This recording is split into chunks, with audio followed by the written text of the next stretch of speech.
Okay, man, are you ready to go? I'm ready to go. Now, come on, now crank this motherfucker up.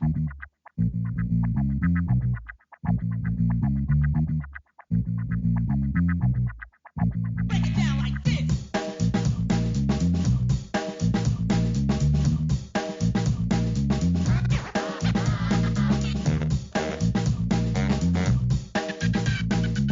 Hello, Internet. Gino that Beguino Greco here again with another episode of Deep Listens. And today we are going to be discussing two tiny games, Fulfillment and The Supper, which are both tiny free-to-play games on Steam. And by free-to-play, I don't mean they are gacha games or some sort of game-as-service game. It is instead, they are two small independent projects, one very socially conscious, one very kind of a micro game. I wouldn't necessarily say there's anything overtly experimental about the other, but both very cool. And joining me to discuss these games, as always, Pete Busby. Hello, Pete. Hey, how's it going? These were my picks this week. You'll be surprised to know one is pretty pro-labor.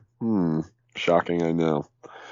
But I thought we could use something a little bit smaller after, we played some pretty epic games the past few weeks. We're playing This epic week's- games?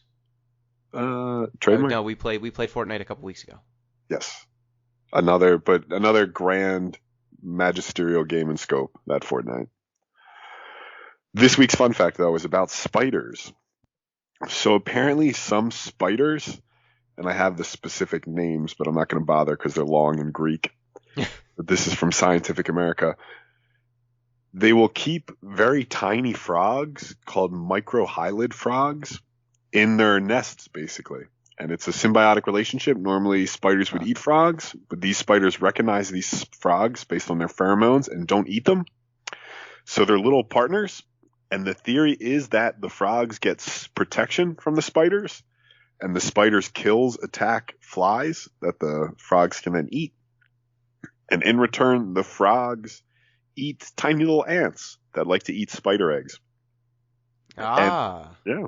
The internet, in their, love of whimsy, likes to describe it as tiny frogs are the cats of spiders. They keep them around like we like cats, basically to eat pests. Yeah. A little overblown, but it's always nice to see two animals working together. Yeah, always good. It's a real, what other animal? Badgers and mongoose? What is the one that... It was badgers and coyotes? Badgers and coyotes, that was it. Yes. Yeah, it's two animals that hunt together. Yes. It's a real badgers and coyotes situation. Yes. Oh, no. Well, first off, M is not able to join us today. Life stuff came up and made it hard for M to join this show. So we are going on, though I do know what M's pick would have been because she's been threatening me with it for weeks. I'm glad to see her reign of terror continues in her absence. The reign of terror continues unabated, and in chat right now we have ZP saying, "Hi everyone, I'm drunk. I drank half a bottle of Merlot." So excellent. Okay. Good night all around. Off to a roaring start for this show. So, before we get into things, our normal plugs, a reminder you can get in touch with the show at Deep Listens Pod on Twitter, deeplistens.libsyn.com. We have our comment sections and deeplistenspodcast@gmail.com. And since someone said to me, Libsyn, no one knows how to spell that. It's spelled Libsyn, so Deep Listens, DEEPLISTENS dot, so period, LIBSYN.com. I mean, that's how I would have tried to spell it. Makes sense to me. Yeah, it's sin like synergy or something, or syndicated, not like sinful. No, actually, the Roman Catholic Church approves of our podcast. Yes. I know the Pope himself is an avid listener. Yes, of course. Well, the Pope is, as we know from that time that Megalovania, the Undertale song, got played in front of the Pope is a gamer. So normally right here we'd have, I would throw it to the Discord report, but I'm going to do it this time. So It's time for the Discord report. Boop, doop, boop, boop, boop, doop, doop, boop. The Discord report. So this week on the Discord, we have had a consolidation of folks shouting things at the Off the Deep End crew. Nice. Because they basically everyone who has joined the Patreon has gotten the chance to submit a game that they should play. I'm sure all the games are 80-hour plus too. They're all good, of course. They're all great, and they're all very long. So they've assembled their list of the games that are currently there that they are going to try to work their way through. So we've got Legend of Legaia from me. We've got Boktai on there. Legend of Dragoon was suggested. Shadow of Madness, which is a game I've never heard of before, but that sounds bad. I was going to say, I'm feeling like a real fake gamer all of a sudden. I don't recognize any of these. Breath of Fire 3.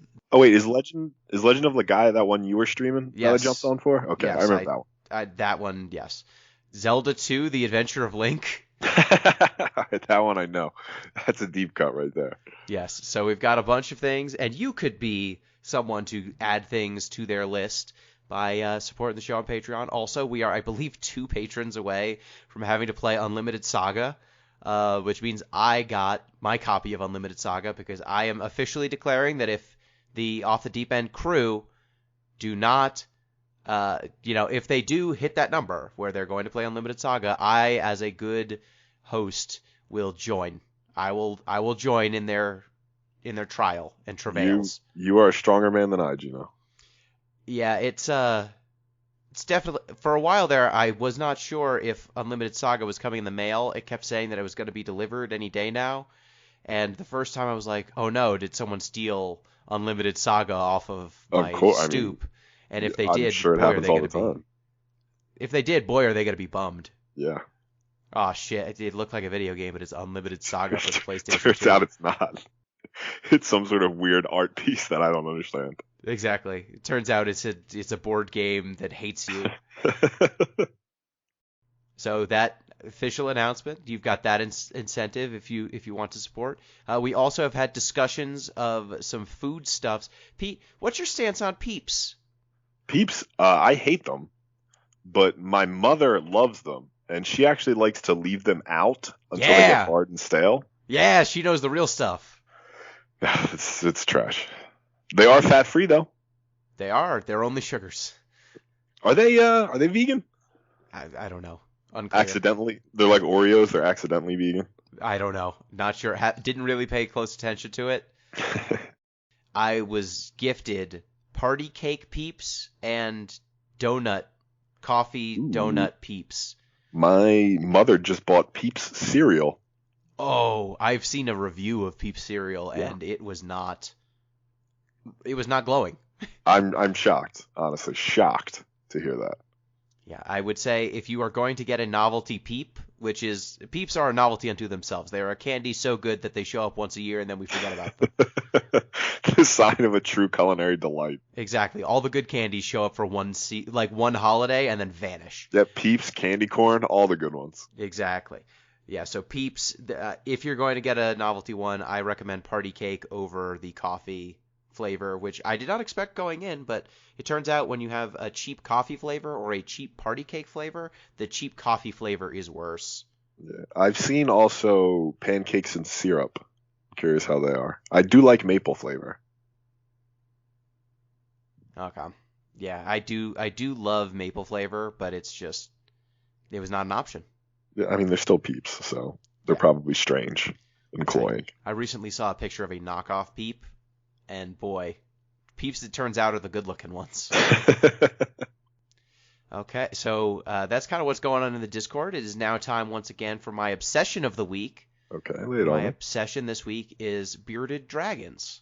Oh, the lizards? The lizards, because I have one now. What? You got a lizard? I got a lizard. I feel like lizard guys, you start with one, and then pretty soon, you got a bunch of lizards. I don't think I'm going to have a bunch of lizards. Okay. I got this. I adopted a bearded dragon. Her name is Princess Peach. She's very nice. She's got like a peach coloring on her chin. Very nice. Do all the bearded dragons have beards? Yes. It's not like sex specific? It's just frills. It's just frills around the face. But yeah, she's got frills. She sits on my shoulder sometimes. Oh, very cute. It's very cute. I tried to get her off of my shoulder yesterday, and she climbed into my hood and then down my back, which was less fun. But they are cool. They're very chill animals. Seems like it. Did you consider any other lizards? I looked at a leopard gecko. Ooh, okay. But this leopard gecko was not especially friendly. It did not like to be handled. Yeah, that's sort of a bummer. Yeah, like I don't want a more difficult to care for fish. No, you're not looking for just like moving artwork. You know? Exactly. Yeah, this, the nice thing about a bearded dragon that's friendly, like she's cool with being held, she's cool with being petted. She likes sitting on your shoulder. But I will say I am not used to dealing with cold-blooded animals. And there are things about cold-blooded animals you don't necessarily think about. Like, you know that they're inactive when it's, nighttime because it's Right. cold and their biorhythms rely on the heat from the sun. But they require about 2 hours of rev-up time to eat food. Oh, so like you can't feed them like first thing in the morning? Yeah, they need to bask for at least a few Okay. hours to get their metabolism up, and then they need 2 hours of basking to digest the food. So they need some rev up time and some rev down time from eating. And they also get a ton of water from just eating leaves and stuff. Like their greens will provide them with a significant amount of water. Like they will drink water, but they also get most of it just from their food. That feels like a lizard sort of thing, you know? Yep, for sure. So, without further ado, we are going to move on to discussing these two awesome micro games we played. Pete, which one do you want to tackle first? I feel like we're going to have more to say about fulfillment, so why don't we start there? Okay, so fulfillment. Pete, you picked it. Why don't you set it up? So fulfillment is basically a employment sim where you work in a fulfillment center, right? The game doesn't call it Amazon. It calls it like Amazon or something. They like changed one letter. But it's very clearly you're playing a fulfillment worker in an Amazon-style warehouse, and you sort of have to, complete your assignments, make money, pay your rent, and just sort of live as your company throws increasingly mean-spirited workplace changes at you. Yeah. Yeah, pretty much. Mean-spirited, and this game, it starts off pretty strong. Like, the first day you show up at your warehouse shipping job, like, you get a briefing at the beginning of every day where the company talks to you, basically. And it's the internal copy, spot on. Yes. Like, there's very little writing in this game, but it captures the vibe perfectly. For sure. And it's like the company loves you. The company wants you to succeed. And your first day is so the way that the game works is basically there's a grid in this warehouse, letters on one axis and numbers on the other axis. Yeah, it's almost like a battleship grid.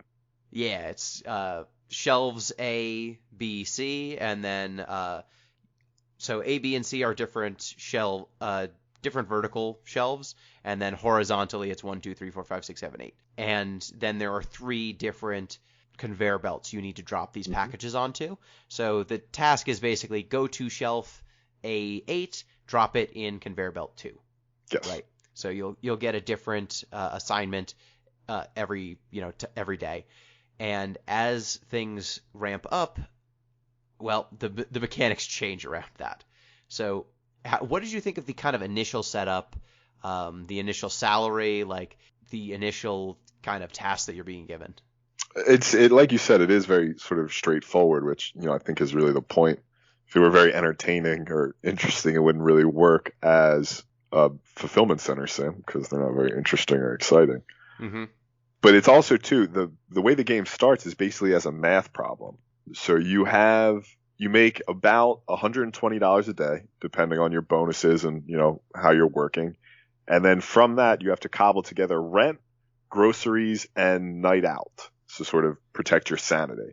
So you have to juggle these sliders in enough time to then pay your rent at the end of the week. So you're basically doing this math days out, which, makes sense for somebody who's living on a tight budget. Yeah, and the game does a really good job of slowly... I mean, it's not that slow. No.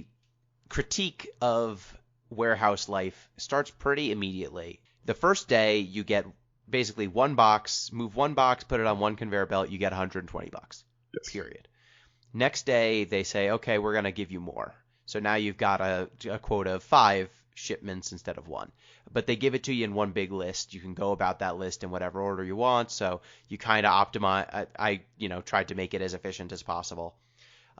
Day 3, I believe they said, okay, now you've got a timer, and you will get bonuses if you complete more things quickly. Yeah, they called it like a speedy work bonus or something. And each of these changes is introduced with something that's basically along the lines of the shareholders are depending on you. You don't want to let the shareholders down, do you? Exactly. And on top of the shareholder thing, you think, oh, I'm going to get bonuses. So you go fast, and it's not too hard to hit all the timers in the very first, introduction of the timer. But you find at the end of the day when you go to your boss to get paid, your base salary has gone down. The bonuses now put you at what your base salary used to be. Yes, you just converted salary to bonuses. Yes, you now need to basically be hitting all of these new targets. Otherwise, you're effectively getting your pay cut, which, sounds about right. Yeah. It's also easy to miss, too, but you have to get up earlier every single day you go in. Yes, it's 5 minutes earlier every single day. Yes, so just, another way to sort of turn the screws. Yeah, for sure. And the game, so it starts with just like that critique, and you're still meeting quotas, and you're definitely doing more every single day, but you can still kind of keep up. What was the first thing that tripped you up and made you, get messed up in this? So eventually the screen starts zooming in every day, so you're just tighter and tighter and tighter on your avatar. So, like, before I could deal with it, I'm like, look, I'm slow, but, at least I can see what I'm doing. I know what I'm supposed to be doing. But as that screen gets tighter and tighter, you can't even see the shelves you're supposed to be going to. And that's when I really started to have problems like, okay, I'm just not going to pay my rent this week. It's not going to happen. Yeah, and then another thing that I found was at first they give you the entire list of shipments that you have to make for the day. And then I think shortly thereafter you get a machine. It's like we've introduced a machine to automate, what you should do next, and this is going to, make you even more efficient. It's going to give you it's just going to make sure you focus on the most important task. We can't trust you to make the decision by yourself. And this means that now instead of me being able to intelligently go, oh, okay, I'll hit all the C's because they're close to the conveyor belts, then I'll get the A's last because they're further away. Now I just have to do things exactly as the game is telling me to do it with no ability to think or strategize or do anything. Now it's just do the repetitive task as fast as possible. That's it. Yeah. It's introduced as a way to save you time and energy as the employee, but it just ends up fucking you over because it treats you like a machine. Yeah. Amazon has an actual system. They call it the Mechanical Turk, where it's basically these series of algorithms that calculate, okay, here's the fastest way to pick everything up and the order in which it should be done. And then they just give you these individual pieces. So you could go anywhere and pick up anything because there's really no organization for how things are placed on the shelves either. They're just where they are. Yeah. And the nightmarish thing is also when they introduce that, you start getting dinged if you stand still too long. Yeah, your activity bonus. You have an activity bonus, so if at any point you stop moving, the game yells at you. At a certain point, too, as they introduce these new mechanics, basically your boss is on a big floating screen a la 1984, and he'll just shout at you, "I'm a good man," periodically, which is one of the creepiest things I've ever seen. Just sort of the capitalist yelling, "I'm a good man" at his laborers. Yeah, and as this is happening, your base salary is getting lower and lower. You're starting to miss your deadlines. There's no way to keep up with, or I at least couldn't keep up with them. It became physically impossible for my character to get from the shelf to the conveyor belt fast enough to hit the time bonuses. So you're starting to bleed money. You could barely stay above water when you were getting your full salary. Once you start getting dinged, you have to stay fed, you have to stay happy. If either your happiness or your food goes down too low, you get a game over because your character just can't get out of bed in the morning. Did you hit any doctor's appointments too? I got sick once. And I got sick me, once, and it was $150. Otherwise, you are slowed down permanently, which means either you bleed money now by paying for it, or you bleed money over time because you won't be able to keep up with your quotas.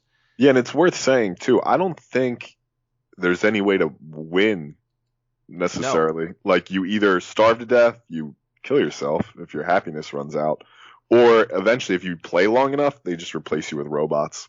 Yep, and one of the final upgrades, quote unquote, at the company is they introduce a gamification system.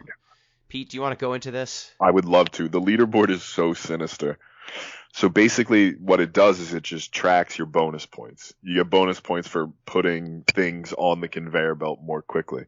So it's a way to track your performance relative to everyone else in the company.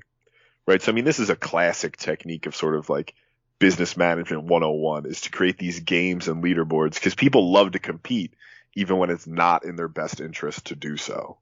Yeah, and the sinister thing is like there's never once they introduce points, you now have this extra thing on your end of day score, your payout, and it just has points and it doesn't do anything. No, and notably it's not salary. You're not getting No. more money. These aren't dollars, they're points.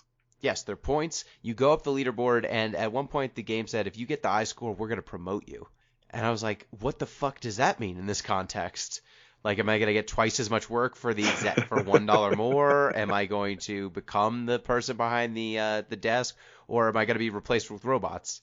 I also had a question too. So like you can move up the leaderboard, but I'm pretty sure the highest you can get is second, which the natural question I had was, is the person in first real, or is it just a fake value they put such that no one could ever be first? That honestly, that sounds about right. That they would just invent a person who's always better than you. Freaking Clarice, always just working so fast. Just to keep you out. Yeah, and the whole, like, your journey ends just on, like, this grim bus, I guess, which is actually not super realistic considering how terrible public transit is most places. Yeah, I thought it was a train, but even still, Train, it's not. yeah, even so. It's not Subway, good. maybe. And, every day getting up a little bit earlier and having this just terrible experience. The boss, at a certain point, the screen got in so tight I couldn't read what the boss was saying. No, yeah, it's just like it's completely focused on, and I assume it's supposed to be like a metaphor for the narrowing of your world. Yep. Like you only have these packages. That's all your life is. You don't have time. You literally don't have time to talk to the boss or read what he says because if you stand still, you get dinged. If you don't get to the packages in time, you get dinged. And you're, running the treadmill as fast as you can. Just what is the term? Have you ever heard of the Red Queen hypothesis? Yes, you're running as fast as you can just to stay in place. Yep. Run as fast as you can just to stay in the same place. And that's what it is. Yeah, this whole game too, it's well, I shouldn't say just this game. The whole idea of like this work structure is part of a long American tradition. It goes back to this idea of Taylorism.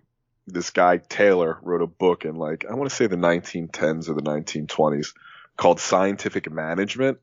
Yeah. And it was all about how to get the maximum amount of work out of your employees at all times. So basically what would happen is specialists would go to his example was a loading dock, like people just moving, big hunks of pig iron. Mm-hmm. And they would see, okay, what's the most a person can move in an hour so that they move a lot but won't tire out and can keep working 8 hours. So the whole idea was the managers are smart and they need to direct the people to get the absolute maximum labor from them at all times. The perfect example of this is I forget the exact number, but Taylor did a whole study and he found out that the ideal shovel load was 35 pounds.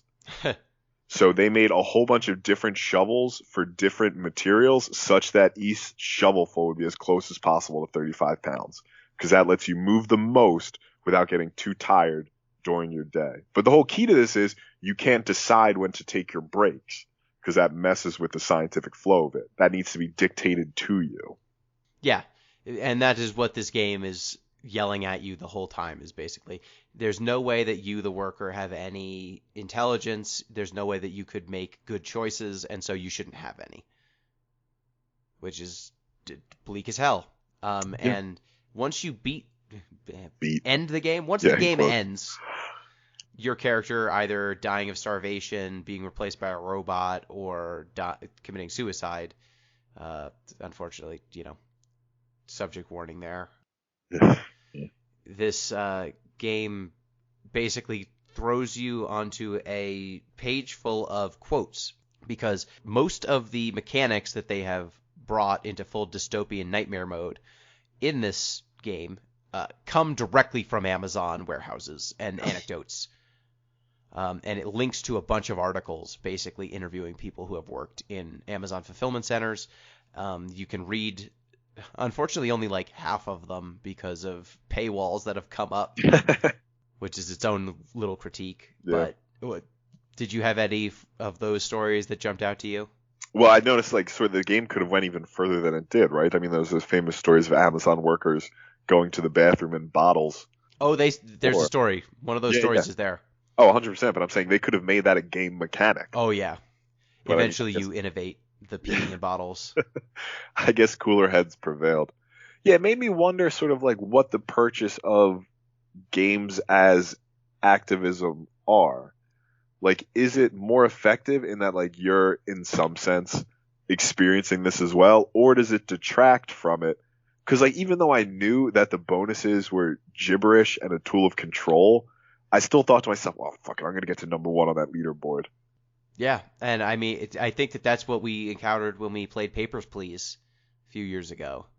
Like, I feel like this game and Papers, Please are definitely of a piece with one another. Yeah, I had the same question then, right? Like, is the fact that like I want to win and I'm being entertained in some sense make it a less effective critique or more effective? I don't know.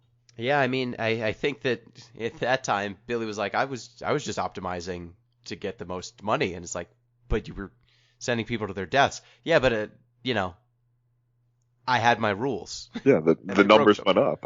That's how games work. But I think that this game does a good job of showing you the futility of it. Mm-hmm. Like, you can go as fast as you can get the high score, and it doesn't mean shit, because at the end of the day, what matters is the take-home pay, and it never goes up. There's no – and also, it's important to note that, like, between rent, food, entertainment, and when you get sick, because it happens, it's impossible to stay on top of your finances. Even if you are playing the game about as well as you can, it is impossible to meet all of your time bonuses. The game is rigged to show you that it is impossible.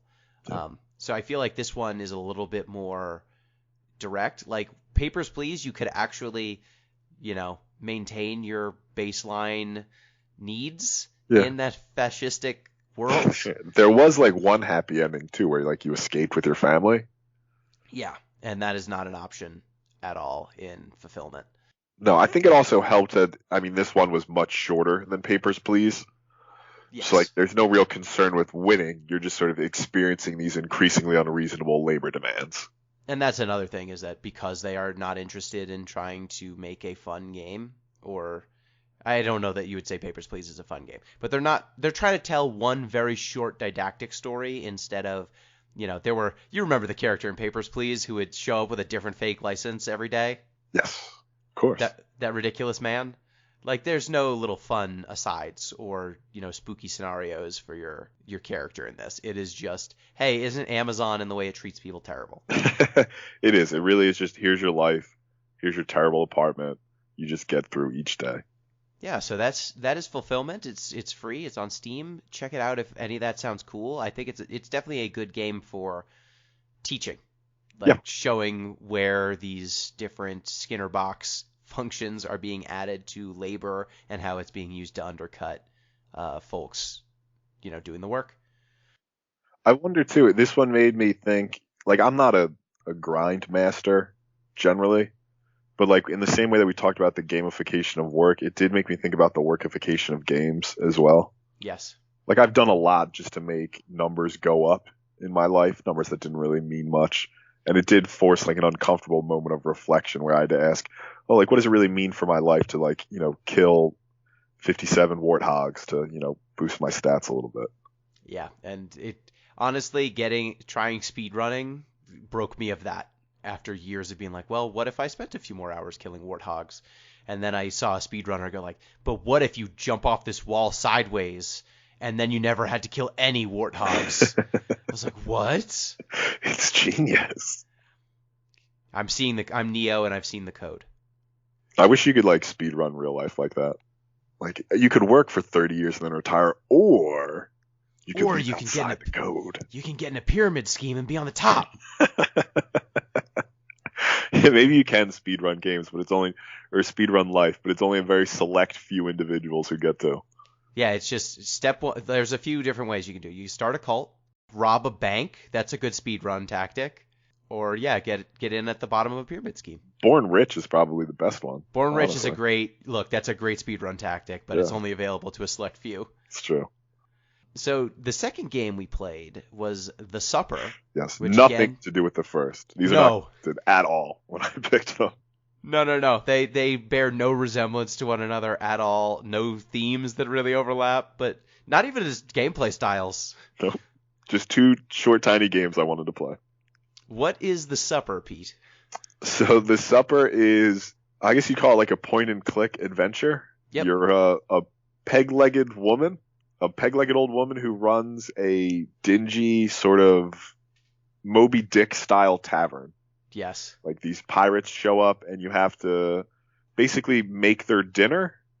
And it turns out, you find out pretty quickly, I guess spoilers alert for a 20-minute game, that the meals you're serving are going to kill them. Yep. So the game, it is a traditional point-and-click adventure game. It is a very condensed point-and-click adventure, for sure. Yeah, the largest puzzle has maybe like 2 ingredients. Yep. I think. You only ever have to combine 2 items, up to 2 items. There are maybe 20 things to click on in the whole game, if that. Yeah. And it's trying to tell a very tight story in a very traditional way. Like, you need to pick up some embers so you can light a candle. That starts the main scenario. You have to make 3 meals for these terrible pirates. One's just like a fungus alien that's eating his brain. It's not even him anymore.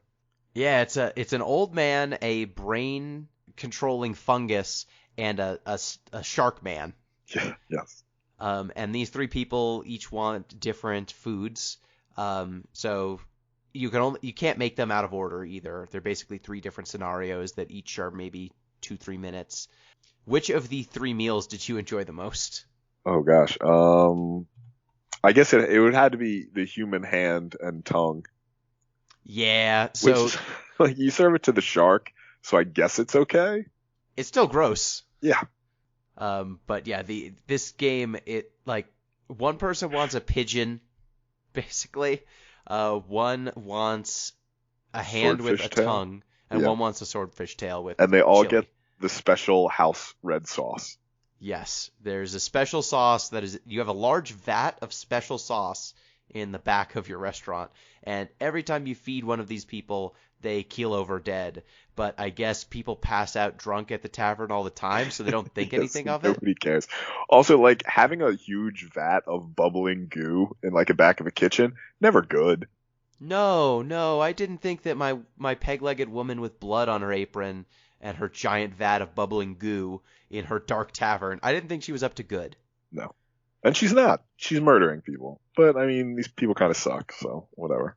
Yeah, I did enjoy that the game has a good, like, all parts of the buffalo will be used sort of thing, where anything you can click on will eventually be important because this game is too small to have anything left over. hmm What was your favorite item combo or kind of little adventure gamey thing? So I did like, with the human hand, apparently it's hard to get fresh human hands. So you take a skeleton hand and just coat it with wax. Yeah. And I guess that's close enough for a shark. Like, I don't know if sharks have taste buds anyway. That one was pretty good. You also hit a pigeon with a boot. Yep. You know, And you say sorry to the pigeon? classic sort of adventure game nonsense. Yeah, I mean, I actually got stuck on the hand puzzle for a few minutes just because I had found like 3 or 4 different bodies, and I was like, Yes, well, I there are a clearly lot of must dead get a bodies. knife. Like, just give me a knife for a hacksaw, and then I get the arm, right? And I was like, no, that's not the solution. And I think the game knew that you would think that because you find one dead body with a knife in it, and the room that you find it in, you can't ever go back to, despite the fact that the door's open. No. Yeah, it assumes you get a pair of scissors, and it assumes you're going to cut off the swordfish tail with those scissors. And basically the narrator goes, oh, no, silly lady. You can't use rusty scissors to cut a swordfish. Of course. So it is playing with sort of that, classic adventure game logic where like things kind of make sense, but only if you don't think about them for too long. And I think it's also pretty interesting how, because this game is so compact, it still reveals how tough it is to make adventure game puzzles that do not leave you guessing or feeling like you have outsmarted the game or come up with an alternative solution. There are only like 5 puzzles in this game, and there were at least 1 or 2 times where I was like, oh, these rusty scissors, do I use that to cut the swordfish tail, or do I use it to cut the rope? That, these 2 things that are cuttable. Yeah. Or I've got a knife. Can I take the knife back off the wall and just cut the arm off of this dude who I found? Yeah, there's sort of adventure games have to strike this sort of strange balance where they're like clues have to be clear, but not so obvious that it's immediately apparent what you need. Like if the puzzle was just make a peanut butter and jelly sandwich, you would know, oh, I need peanut butter, I need jelly. Like that's an obvious recipe. But when it's like, oh, human tongue and hand, it's a little bit more complicated about like, okay, where's the tongue going to come from? Yeah, it's harder to find the jar full of tongues. I've had tongue before, actually. I have not, though I've had someone request me to purchase tongue for them. Yeah, I didn't especially care for it, honestly. I would assume it's just tough. Yeah, supposedly, like, the people say it's very tender, like pot roast almost, if you get it, like, sliced thin. I had it in a taco, and I found it chewy, but maybe it wasn't good tongue. I've also had grasshoppers. I kind of liked those. I hear they're crunchy and pleasant. Yeah, they're just sort of, like, nutty. There's not a lot to them. Makes sense. Well, I'll ask my bearded dragon. But, okay, back to the game. So, there's, like, consistent narration throughout that sort of makes it seem like there's somebody else there, or at least somebody speaking to you, and you don't really sort of find out what the deal is until the very end. Yeah, so after you have murdered all 3 of these pirates, you basically get a cutscene at the end to wrap the game up where you see the pirates have this chest. The chest has human remains in it, and there's a ghost floating over the human remains saying, "Rest now, woman with peg legs." And you get a flashback to apparently her and this other person were running this shop by themselves, and then they got attacked by these pirates. I don't know if this person's supposed to be a friend or her husband or, just another employee, but he gets dragged away and killed, and her legs get bitten off by the shark. So that's why she has peg legs. You get her origin story, and then she becomes the Joker. Yeah, pretty much. The guy basically says, like, it cost you your sanity to go on this revenge plot, but you can rest now. Your job is finished. So you get revenge killings on, and I did enjoy disposing of the bodies. Oh, yeah, where you feed them through the meat grinder? The ghost tells you to get rid of the bodies, and I walked up to him, and he's like, the bodies are too heavy. We can't just leave them here. They'll smell. And so you go out front, and there's a cart, and the ghost is like, yes, that's very smart. Put them on the cart. And you put them on the cart with a tarp over them, and then you walk up to this thing that there was this lever this whole time that I tried to keep pulling, and it wouldn't let me pull it. And it's like, oh, it's a meat grinder, and then it feeds back into the vat of special sauce. Yeah, so there's this weird, like, trope in revenge stories of feeding people to other people. So, like, there's this story, there's Sweeney Todd was the other one I thought of. There's a very famous episode of South Park. Yep. Which, they're not the ones who invented it. They got it from somewhere. And I wondered how, like, feeding people to other people became such a, like, paradigmatic act of revenge. Like, I get how it's, like, horrible and, like, if somebody fed me a person, I would never psychologically recover from it. Yeah. But, like, it seems weird that's, like, a go-to revenge trope. Yeah, I guess it's a real, like, I'm going to take the thing you love and then shove it in your face, but literally. Right. Yeah, I guess it's not always just people, too. Like, there are sort of, like, animal stories that work that way. Yeah, I mean, it's a little bit of the Godfather waking up with the horse head in your bed. It's the other, like, trope that this one plays with is the, like, revenge costing you your sanity story. Yep. That, like, it's that whole double-edged sword thing. When you point one finger at somebody, there's 3 pointing back at you. Mm-hmm. Like, basically the idea that, like, you're willing to give up anything, including yourself, to get revenge. It's the old parable, the revenge you're taking has far greater of a cost on you than the person you're trying to get revenge on. Yeah, but here we're supposed to, I assume we're supposed to like Peg-Legged Woman. Yeah, I felt pretty good about her murdering those 3 and then feeding them into a wood chipper. Yeah, but like her story isn't a happy one. No. Like she's insane. She has no legs. She's got like, a restaurant with a vat of people in the back. Bubbling people juice. That's all. I like to think that she puts them into a wood chipper to save on poison. Like she bought poison once and was like, well, that was expensive. I can't afford. I simply, at these costs, can't afford to buy poison every time I need to kill someone. How can I make this work? I doubt like her restaurant's getting a lot of repeat business too. So I mean, her margins have to be pretty tight. But she does get to keep anything these people had on them. That's true. Which brings me to the other thing. Like, I don't understand why these pirates have been carrying around this box full of bones everywhere for so long. Yeah, I would have put better treasure in there, honestly. Yeah, right? They seem like you said, they are horrible pirates. They're terrible. And, boy, just the idea of juicing people for the leftover poison. I know. Yeah, I don't think this game had anything, like, particularly poignant to say about, like, revenge. No. The obvious. It was just cool. But yeah, it's just a weirdly cute game for cannibalistic murder. Yeah. It's like a little micro game that it hits all the story beats in like 20 minutes. It was created by Octavio Navarro. There is a soundtrack you can buy so you could support the game and the developer. I definitely recommend checking it out if you're into adventure games. Like, I would love to have more adventure games that aren't like 20 hours. No, you know? Yeah, this is like, I'm not a big adventure game fan. This was the perfect size for my like adventure game itch. Yeah, for sure. Yeah, it managed to hit all the beats without overstaying its welcome, and that's all you can ask for. Let's pretend for a second we had to have some sort of cohesive narrative between these games, as if like I'd planned it, which clearly I didn't. What do you think we'd go with?